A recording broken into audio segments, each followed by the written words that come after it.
સુરતમાં વધી રહેલી ચોરીની ઘટના વચ્ચે સચિન જીઆઈડીસી વિસ્તારમાં જ્વેલરી શોપમાં ચોરીની ઘટના બનતા પોલીસ દોડતી થઈ ગઈ હતી.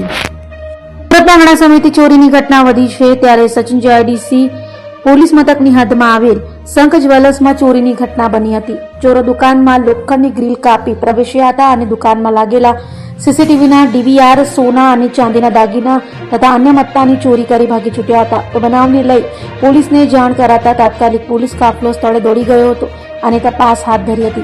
હાલ તો ચોરોને ઝડપી પાડવા પોલીસે ચક્રો ગતિમાન કર્યા છે. पहले छोटे लाल वर्मा. क्या घटना हुआ? चोरी हुआ है सर जी हमारे दुकान में. क्या क्या चोरी हुआ? सोने के कुछ सामान और चांदी के थोड़ा ज्यादा सामान चोरी हुए. 1500 ग्राम के आसपास चांदी चोरी हुई है. किस नाम से दुकान है आपका? शंकर ज्वेलर्स. क्या क्या चोरी हुआ है? चांदी और सोना. चांदी और सोना चोरी हुआ है. कितने बजे तक हुआ? ये अप्रोक्स 4:30 या 5 बजे की घटना है. आपको पता कैसे चला कि यहाँ पे चोरी हुआ? हमारे पड़ोसियों ने फोन किया कि आपकी दुकान टूटी हुई है और हम आकर देखे तो मतलब चोरी हो चुका था. डीवीआर भी लेकर गए हुए हैं और जिसपे हम लोग वजन करते हैं कांटा वो भी चोरी हुआ है. कितने देर के बाद आपको ऐसा पता चला कि चोरी हुआ है? लगभग 3-4 घंटा बाद पता चला है. प्रशासन आई थी? हाँ पुलिस प्रशासन आई थी, वो लोग अपना कार्रवाई करके गए हैं.